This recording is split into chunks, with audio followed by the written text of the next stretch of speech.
Hello, thank you for joining this either live on Instagram or watching the replayed version. I felt the need to go into more detail about positivity. I posted a story. I guess I'll start from the beginning. So I saw some posts talking about grief and trauma and positivity and kind of toxic positivity and why that was damaging, why that was harmful. And it seems to miss a key element to positivity. Again, it's a post, so it doesn't include everything. Social media only gives you so much. So this started with me seeing those posts, and then I put a story up on Facebook, Instagram, and TikTok asking what the key to positivity was. And there were some very close answers, and some of those things are very helpful for positivity. Some of those things are not very helpful for positivity. And it made me realize that I needed to give more detail. And a 60 to 90 second social media video, Instagram reel, TikTok is not going to cut it. So I wanted to start from the beginning. I wanted to give all of the information about positivity. I appreciate everyone that's joined so far. I want to make this a conversation. If at any point you have questions or you have input, please add that. I would love this for this to be a two-way conversation and to hear what you have to say in addition to what I would like to tell you. So first off, thank you for voting and participating. I have a lot of notes, so I try not to look off camera. I try to talk directly to you, especially when we're having a conversation. But for this sake, I will be referencing notes. So if I look over, that's what I'm doing. So thank you for voting, for participating. This page and this business is to help people. The first and foremost reason for starting this and doing this is to help other people. I would love to do that as a one-on-one coaching client, but if you get some help from these posts, from stories, from anything that I share, I'm still helping you. So that is the main thing. When you vote, when you engage, when you share, when you give me feedback, I'm able to see what is helpful, what you like, maybe see your opinion on other things. Like voting on this story, I'm able to see that things are kind of all over the place. So maybe I need to go a little deeper. So your participation and you engaging with the things that I put out only helps you, and it helps me provide more valuable information that you need and that you want to see. So I appreciate that. The second piece, and I kind of touched on this, social media is, short form content. It's 60 to 90 seconds, maybe an image, a carousel, some slides that you go through. I'm not able to go as deep as I would with a one-on-one mindset coaching client. It's much different. It's a much different experience. Obviously, aside from doing a live like this, we can't have a conversation. So I give you a tip, a trick, some insight, kind of a hello, how's your day, a little bit about my personal life here and there. But we're not able to dive deep like I do with my one-on-one coaching clients. And if you've worked with me and you're seeing this, or you join the live, you'll know that. You'll know that it's much different. It's a lot less of me telling you and teaching you. That's not coaching. The foundation of coaching, that's not it. That's more of a mentor or a teacher. What we do is we have a conversation and I help guide you. I help you understand and I help you get to your own aha moments and realization. And in doing that, I might use some of the tools and tips and tricks that I share on here, but we definitely go into a much deeper level when we do that as a one-on-one mindset coaching client with me. So what you see on here is a taste of what I do in coaching, but it is much different. It is not just, giving you information, giving you tools and just letting you go from there. Sometimes I like to tease a tool, and hi Saskia, nice to see you too. I like to give a tool with the hopes that you will comment or that you'll send me a DM and we can work further on that. I would love to go in more depth on anything that I share. So just wanted to share that piece, that what you see on social media is much different, and I go in more detail with my one-on-one coaching clients, sort of like I'm doing today. I'm going into much more detail. Hopefully this is a conversation, but I will be giving you a lot more information that maybe I missed or maybe I posted about weeks ago that, maybe I didn't get to. So again, if I look off to the side, referencing notes here. So positivity. Why is positivity important? Well, it helps your quality of life. It provides you more opportunities. If you are looking for positive things and looking for opportunities, you will see them. If you want to have better relationships, positivity is a huge help there. If you want to overcome difficult times, difficult things, positivity helps you be more resilient and helps with that too. And with spirals, I talk about snowballs and spirals from time to time. If you start to have a negative thought or go down a negative path, positivity helps get you back out of that. We all have negative thoughts. That's okay. No one is completely positive all of the time. But once you start down that path, once you practice positivity, you will learn how to get out of that faster than before. One situation won't turn into hours or a whole day or a whole week, maybe even a whole year of becoming negative and hating things and being frustrated with everything. So that is the core key to positivity. Now, for those of you that like science and research, here's just a little additions to throw in there too. So Johns Hopkins University and Medical Center found that positive attitude improves your outcomes and your life situations and life satisfaction, and also improves a lot of medical conditions. So I'm not trained to speak on that, but I'm sharing the information from Johns Hopkins. They found in a lot of medical treatments, having a positive mindset and a positive outlook, was able to help with that. Well, kind of cool bonus to that too, right? The Mayo Clinic, another big medical facility and hospital, found that it increases your lifespan, which is really cool. Gives you resistance to illness, helps with your mental well-being. Obviously, I think we all can kind of assume that or knew that. Makes it easier to cope with stress and hardships. And again, helps with a variety of medical conditions. So here's kind of the why. Why is positivity important? Why does everyone or a lot of people push positivity? Why do I always talk about positivity?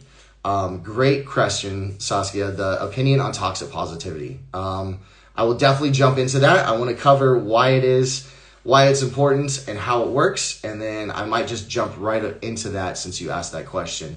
But definitely want to cover toxic positivity.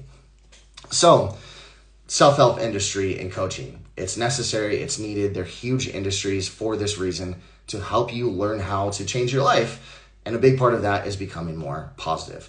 So, briefly how it works, it's part of neuroplasticity. So it's your brain's ability to rewire itself. It's basically carving a new path, rewiring a pathway based on repeated actions, on training your brain, on strengthening existing pathways that if you already have some positivity there, building them a little deeper. It's kind of, I'm trying to do an example video of this, but it's kind of like dirt and water. If you pour water down some dirt, after a while, it will start to form a little path or a little river. And if you continue to do that, it will be a much deeper river. Now, if you change and say that's negativity instead of positivity in your brain, you start to pour water down a different area, it could start a new path, and it could take over that other path and form a new path from the beginning to the end. So that's kind of the scientific way that positivity works and how that works. So it's all developing habits.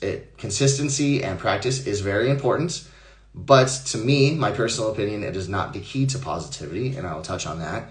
But because of those habits and practicing, that is how positive habits are formed, how you rewire your mindset, how you rework your thought patterns. So let me see where I can jump into toxic positivity with this. I promise I will get to it in a second, but I feel like this is very important of where to start, and then we will get into how to avoid the negative here. So thanks for bearing with me on this. So where to start with everything, and I say this a lot, is awareness and self-awareness. Being aware of what you're good at, what you're great at, what you really like, what you don't like, what you can do but you can't do maybe as well as you should for a job or for certain tasks. You just haven't practiced. You need more training. You need more information. Being aware of that. And not as much what people tell us we should do or what we think we should do, but what we actually enjoy, what we like, what we're good at. People will tell us the kind of path of you should go to school, you should work, you should do this, you should get a good job. Those things might be important or important to a lot of people, but getting a good job does not mean that you're getting a job that's aligned with what you're good at or what you're capable of that will help benefit you the most in life. And sometimes that's where the disconnect is and where unhappiness comes into play. So again, starting with awareness and self-awareness. After that, my first step is gratitude. To me, there's always something to be grateful for. The fact that you woke up is something to be grateful for. Most of us have a roof over our head. We have a phone if you're watching this. We have internet. There's so many things, and it might sound silly because it's little things like the sun is shining. But it's starting to build that habit of gratitude, which gratitude for me turns into positivity. Now, a big key here, and this is my key to positivity, at least in my opinion, I think a lot of other people would agree too. It's important to practice and to be consistent with positivity, but the key is to believe it. And that's the same with gratitude, that's the same with affirmations, and that's the same with positivity and a lot of other things. And that's where toxic positivity comes into play. And I'll talk a little bit more about it later, but toxic positivity is when you know that it's not a positive thing, you don't feel positive about it, but you force it. You make it, you know, kind of shove it down someone else's throat or your own throat of this is positive no matter what. And that's just not reality. And I'll touch on that a little bit more. But without truly believing it, that's where all of these things become harmful. Gratitude, positivity, affirmations, that's kind of the fine line that you want to stay away from. So with gratitude, that kind of starts the reframing process. Positive reframing of, you know, we kind of default to wake up and we see certain things and we look at life a certain way based on how we grew up, our situations, our friend groups, where we live, what media we consume, so many other things. But to reframe that into being more of a positive person, to having a positive mindset and to practicing positivity, for me, gratitude is really the start. If you're grateful for things, if you're grateful for, you start that practice of just the little silly things at first. Once you believe them, you know, you can't be grateful for a roof over your head if you don't truly feel and believe that. But once you do, you start to segue into that practice and it becomes a habit. So with anything, it's a slow process. It's consistency. It is practice. It takes time. If you've never practiced positivity today, this is where it borderlines the toxic positivity. If you get in a car accident today and you see this and, oh, I'm just going to think of something positive, you get in a car accident, your initial thought is not that is positive, right? And that is okay. That is fully okay and acceptable, and feel what you feel. Please feel what you feel, and I will get into that later too.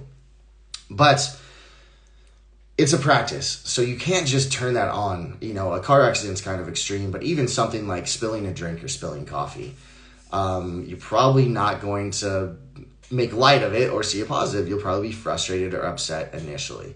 But with time, with practice, you will learn to maybe be more grateful for things, see things in a more positive way. And then maybe instead of being mad that you have to wash your clothes that you spilled coffee on, you might laugh about it just because things are not that serious and there's so many other good things happening that this one little mishap's not that big of a deal. Or, you know, if you fully believe it, again, if you do get in that car accident, maybe you had a really old car and you wanted a new one and no one's hurt, and, you know, not the best way to get a new car, but now maybe you could get a new car, you know. So the reframing there, it's really important, but again, you have to believe it. If you don't believe it, that's where it becomes negative and toxic and can be harmful. I have a great comment here from Kelley that love the point on gratitude. Name gratitude, naming things we're grateful for and they're rooted in truth is so powerful. And yes, I'm glad you appreciate that and agree. That is the one of the first steps. Awareness, self-awareness, then gratitude is really the start of that. And I think a lot of great things can come from gratitude. Again, if you believe it. So there's a video going around that some of you may have seen. And I forget who he is with. He's with a comedian, Theo Von, I believe. So it's Tony Robbins and Theo Von. And maybe you've seen this, maybe you haven't. But Tony Robbins says, you know, name all the things in this room that are brown. And Theo Von kind of thinks about it, and he kind of looks around and thinks of things that are brown. And then I think he says something of, now name all the things in the room that are red. And it's easier to see the things that are brown if we're looking for things that are brown. And he even went into that video a little bit more and said, how many things were beige or burgundy that you classified as brown or red because you're really trying to find them. The same thing happens with positivity. If you believe it and you start that practice and you get in the habit of looking for it, once you look for things that are positive, it'll be the same as that Tony Robbins, Theo Von exercise of what are all the things that are positive? And you kind of look for those around you. You start to see them. You start to realize that that's a real thing. Things are everywhere. You're shifting your mindset. You're shifting the way that you view things, and you start that positive reframing. That's part of building that habit. What I do with clients is I sometimes make a list of all the scenarios that are happening. And again, important to believe it. I will keep emphasizing that. But all the scenarios that are happening, and then, the bad scenarios of the things that you struggled with today. What's one good thing that came from that? And this is why it's important to believe it. If there's nothing, that's okay. Don't write anything. Don't write anything unless you believe it. And I will tell my clients this. Unless you believe it, do not write anything that came from that. But oftentimes, they'll think about it and think, well, I did realize that I don't like that. It did help my communication with so-and-so because we had a little disagreement, but now we know where our boundaries are, where we stand on things. It will help for working in the future. Sometimes when you start to look down that path, there's more things than not. So again, don't force it. Don't make yourself find something positive, or because, I gave you the exercise or the idea to, there has to be something positive here. Believe it. But that exercise will help. That's kind of like gratitude of you start to look for something. If you don't find anything, fine. Try it in a few hours, try it in a couple days, in a week, or try a different scenario. If you have 10 and you don't find anything, that's okay the first time. There's a little bit of work to do, but with anything, that's okay. You just have to practice a little bit more. One of the quiz questions was turning all things positive. And I wanted to clarify, and that might have been a little misleading with the wording. Finding positives that you truly believe in all things is extremely helpful. Turning and twisting things into a positive, forcing things to be positive, that's where we get into more of the toxic positivity, and that's not as helpful. So I had limited space, could have picked better words there. Turning things into positive, it depends if it's forced or not. So that's what I'll say about that. So think about studying for a test or a sports game, right? If we didn't go to law school, could we take the bar exam to become a lawyer right now? It would be extremely difficult for us to do that, right? If we're not an athlete, or at least, a high level athlete, could we go play in the Super Bowl? Absolutely not. It would be extremely difficult. We're not equipped. We're not prepared. We're not ready. Thank you. I'm glad I got a comment that that was perfect. So I'm glad this is hitting home for you guys. I appreciate the feedback. So yeah, if you're not prepared for that test or for that game, you're not going to be ready just to dive all in. So think of positivity the same way. Again, with any example, you can't just turn something positive. You probably shouldn't turn something positive. It won't be as effective and beneficial and could be harmful. Learning to slowly do it in a controlled environment, like when you study for a test. If you study for a test and you get the answer wrong, nothing's lost. You just realize that you need to study a little bit more. If you practice for a sporting event and you make a mistake, I don't know why that was tough to get out. If you make a mistake, that is the point of practicing. So you learn, you know what you make mistakes on, you know what to practice. The same with positivity. If you start that list, you can't find anything, well, maybe you look at things with a little bit more gratitude. Maybe take a step back and do a little bit more self-awareness. Maybe you're not realizing what situations you're in or how you feel about situations, or maybe you're forcing things in your life and that's why you're not seeing positives, because it's really not a positive situation. So practice in that sense, and again, consistency is the key to all changes. But in my personal opinion, again, the key to positivity is that belief, actually believing it. So, Saskia, sorry about the long delay here. here is the piece on more of the forcing and toxic positivity. So I will start with fake it till you make it. And this is more of a personal preference. There's differing opinions on this. This is just what I feel for myself. And with anything, you can take it, you can leave it, you can apply it, take what you need. I don't like the phrase fake it till you make it. I think it's more of a terminology issue. I think it's more of, are you really faking it, or are you overcoming fear? Are you stepping out of your comfort zone, or are you really inexperienced and really just putting on a show for people? Again, it's my personal preference here. But what I see when I hear fake it till you make it is not necessarily fake, but just stepping out of your comfort zone, conquering your fears, and diving in. So that was the fourth option. I think I covered all four now. Fake it till you make it. If that works for you, great. Me personally, I don't love that term because I don't want to fake anything. It's more empowering to me when I overcome fear or when I step out of my comfort zone. So I would rather say that I'm doing tough things or stepping out of my comfort zone than faking it. Again, personal opinion. There might be information on this. The internet these days, you can find anything on anything you look for. So use what works for you.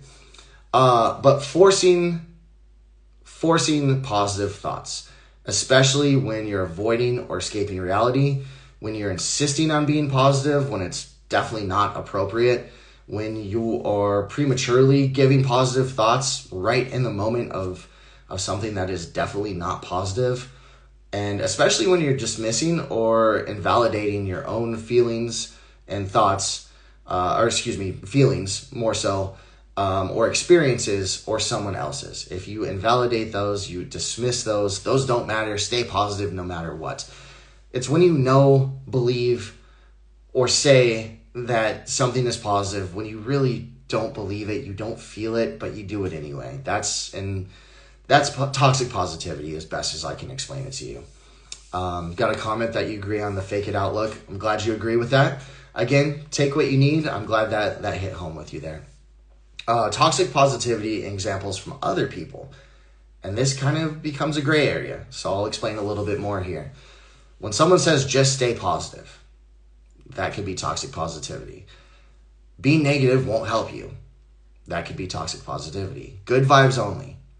Think happy thoughts.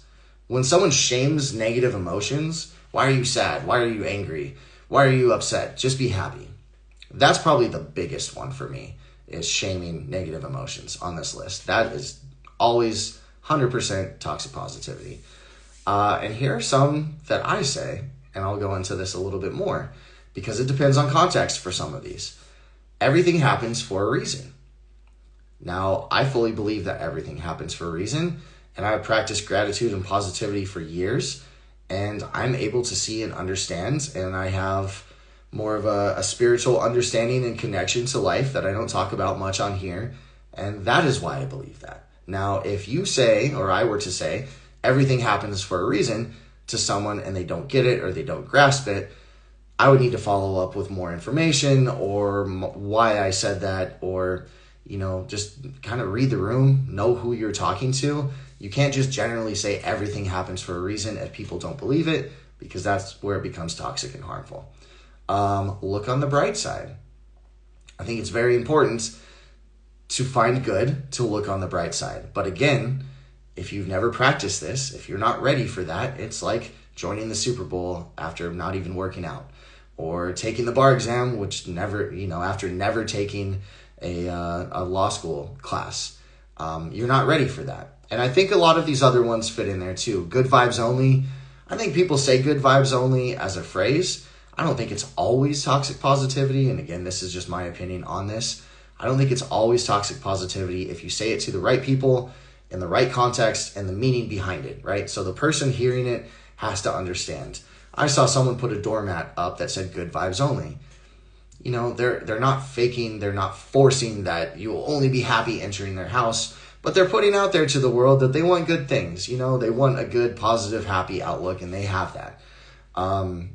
Without the forced aspects, I don't necessarily believe that it becomes fake. I believe becomes toxic, excuse me.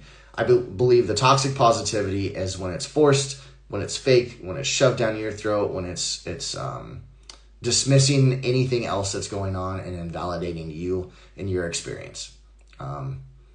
So yeah, it's context, it's person, depends how far in the process you are. So it's important to be aware, and this could be anything. Honestly, I made this mistake a little bit, I feel. I jumped into positivity and tools for positivity without giving you all this information and kind of the background and the backstory, and that's why I found that this is important to do this. I hope everyone that's seen anything on positivity I've ever done sees this, and this is helpful. Thank you. I got a comment that said that was very powerful. I'm glad this is hitting home. Again, if you missed it, I want this to be a conversation. If you have any questions, you have any input, I'd like to communicate with you, because social posts don't usually allow for that. One-on-one sessions do, but you're probably not signed up as a coaching client if you're watching this right now. So please ask questions. Please provide your input, anything that's helpful to this conversation. I really want it to be a conversation. Let's see. Avoidance is another one. And again, apologies for looking over. I try not to look at other things when I speak to you, ever.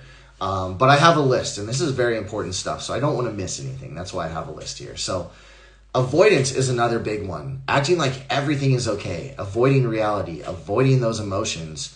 Avoiding those feelings.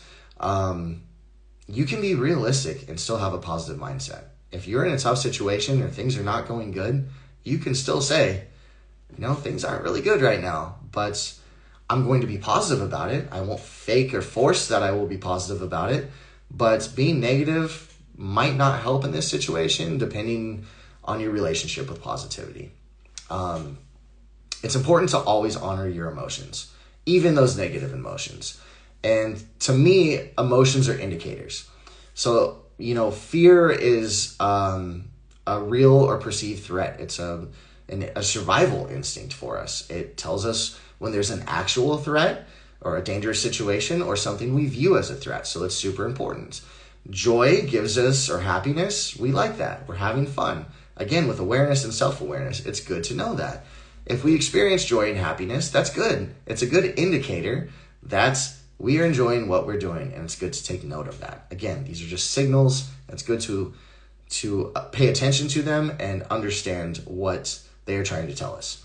Envy, to me, and my understanding of envy, is it kind of shows us what we want, either a certain thing or to be like someone or to have some sort of context or whatever we're envious of. So that's an important indicator too, because then we might know what we want. It's good to feel that, to honor that, and to understand why we're feeling that. Sadness shows that we really cared about something or someone. And sadness is not viewed as a positive emotion, but it's an important emotion. It's normal and okay to be sad. So again, honor all of these emotions. Try not to avoid any of them. They're all indicators. They're all important for a reason. Shame is a big one. Shame shows you that you're stepping outside of your own standards or your morals. Without shame, we wouldn't know when we cross the boundary for ourselves. So I think that's an important one too. With any of these, it's always important to be authentic. Authenticity is key to a lot of things. And really feeling and honoring what you feel, and do your best to understand why you're feeling those. Again, that will help with toxic positivity, because that is forcing you to not feel and honor your emotions or discredit others' emotions. If you are authentic and you honor and feel your emotions and allow others to do the same thing, it's pretty likely that you will not display toxic positivity, or at least, there's a good chance that you won't. Okay. So another question here. I love it. What strategies do you use to overcome negative thoughts and embrace more of a positive outlook? I think more than strategies, it's the practice. So like I said, the awareness at first, practicing gratitude, that's kind of the foundation and the starting point. And then just being in that habit. One of the tools is the list and what good came from this. Again, truly believing in it and meaning it, and knowing that actually did come from it, and that is a good thing. Trying to see it in other things. I think it's pretty easy to embrace a positive outlook once you start to have a positive outlook. Once you see the opportunities, once you see the good things coming, once you see that your life changes, people want to talk to you, people prefer to talk to positive people for the most part, right? They prefer to be around them, do business with them, have relationships, friends, or romantically, or whatever it is with them. People are gravitated towards other positive people for the most part, unless you're extremely negative and then you kind of want what's similar to you. But most people tend to be attracted to positivity. So I think it's easy to embrace that. Overcoming negative thoughts, honestly, there's a million tools. I can give you a lot of tools. I would say, and I know you're asking this question for specifics right now, and I'm trying to think of some off the top of my head. I mean, I would say look at my content, honestly, for pretty much for anyone else. Look at my content, look at other things. If you have a specific question, I'm happy to send you a specific video, but I could probably talk for another hour or two on tools and tips and strategies and things like that. I think I've done a lot of that. I wanted to get into more of the why and the importance and the other aspects of positivity. So you didn't think I was just pushing, no matter what, be positive, think positive, force yourself to be positive. That is not the impression that I wanted to give, and hopefully I did not give that. So that's more the importance here. So hopefully that adequately answered your question. If you want more, again, anyone that's seen this, if you want more tools or specifics, it kind of depends on your situation. And that's part of what coaching is and mindset coaching and one-on-one. It depends on your specific situation. And then I will help guide you and go through the whole process of a tool that will help with whatever you're going through right now. So continuing down this list, so yeah, after you embrace those emotions, after you honor those, you're fully authentic, you understand that you should do that with other people, you ultimately have a choice.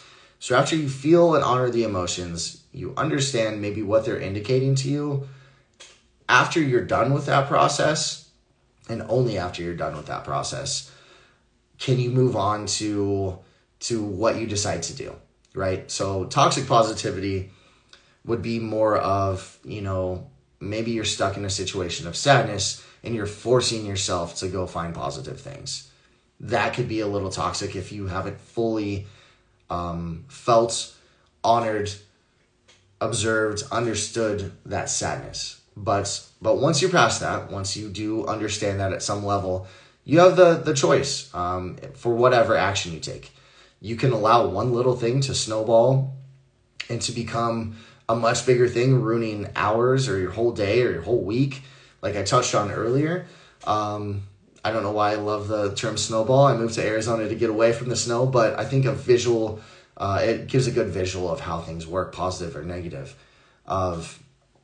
They kind of roll together. If you think of things in a positive way, you will start to build and see more positive. So that kind of goes into your question as well of embracing a positive outlook.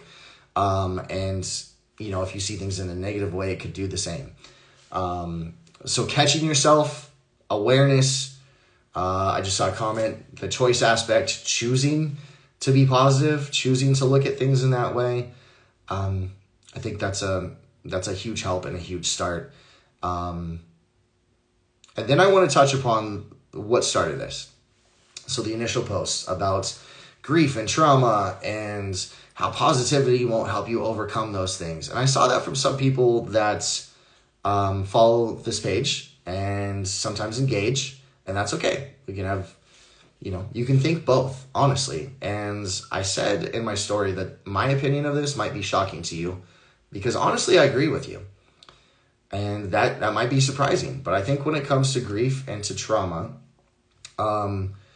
forcing yourself to be positive or expecting positivity to get you out of that might not be the best choice. But let me clarify. I'm a coach. I'm a mindset coach. I am not a therapist. I am not trained in therapy. If you have grief or trauma that you are working through and experiencing, honestly, I'm not your guy. That is the job of a therapist. That's what they're trained in, what they're skilled at. And that's who you should talk to about those things. I'm more than happy to help you with what coaches do and with some mindset shifts and perspectives without going deep into that grief and the trauma. I would leave that to someone who's skilled in that. I think it's very effective that we work together that we work through different things in different aspects. I've had clients that go to therapy while they work with me, and I think it's really beneficial because I have, I would say, more of a practical application of the support, the guidance, the awareness, creating a plan towards a goal, or to making changes, or to habit changes, and adjusting how you view things. But as far as processing that grief and trauma, definitely the job of a therapist. So I'd say either do that while you're talking to a coach, or, sometimes it's helpful to do one or the other. If you have grief and trauma, it's probably important to do therapy first or together. I wouldn't suggest, and I will tell you this, if we ever have a mindset mapping session or a private conversation or call, I probably wouldn't do coaching first, because it sounds like you have some things that you need to work through. Although coaching might help bring some awareness to this, and then you can work with a therapist, but then maybe you'll have to work with the coach later. So it's really just personal preference. But in terms of those posts, I agree with those. I don't think it's super helpful in those contexts. I think positivity is super helpful. So I wanted to clarify that in those specific situations, positivity is not helpful. But the practice and the belief of gratitude and positivity is extremely helpful if you do it the right way. You don't force it. You don't fake it. So I would love any other questions, comments. I know I've talked a lot on here, a lot more than I thought I would, but I had a lot to cover. I hope I cleared up positivity, my view on positivity. I hope as you look at older pieces of content or anything new that I put out, I will try to always mention, make sure you believe it, or do a better job of that. But I wanted to give the full details on positivity so you knew where I was coming from, because some of these techniques are a little intermediate and not all of us are there. So I wanted to help everyone at every level, and I thought this was necessary to do so. With anyone that voted in that poll or that quiz, you didn't necessarily have a wrong answer. It was a little tricky with the wording, and I asked your opinion. So in your opinion, you gave me your opinion, and I appreciate that very much. Like I said earlier, if you missed it, it's very helpful, because the whole point of this business and this page is to help you. And I'd love to do that with one-on-one mindset coaching. But if that's just through the content or through the stories, I want to help you. And voting and engaging and participating helps me see what you need, what you like, what you want, what I need to touch more on, like this. And I really appreciate all of that engagement and participation, because it helps us get here. If there's ever anything, a lot of people I reach out, I just got to thank you for sharing. So I appreciate that. I'm glad that it hit home and you enjoyed it. If there's ever any aspects or you want more details on anything I post, a lot of pages just broadcast, especially on social media. It's not like that here. Please send me a message. Please comment. Please send me a DM. Please ask more questions. That helps me, again, help you and probably other people. Most of what you're understanding or not understanding or experiencing is probably being felt by many other people. So please ask away so I can go into more detail and I can be very clear on everything that I discuss. I'm going to give this about another few seconds. If anyone has any last minute comments or questions, please drop them in here. If not, thank you for joining on this Instagram Live or for viewing it after. If you have any comments at any point or questions at any point, again, send me a comment on this video, send me a DM. I'm open for that's kind of what the mindset mapping session is for us to go over what you're experiencing, how I can help with that, and kind of bridge the gap between where you are and where you want to be, and showing you the process and kind of the overview of how coaching will help you get there. So it's a free call. If you're interested in something like that, definitely let me know. I always have on videos and posts, DM me the word mindset.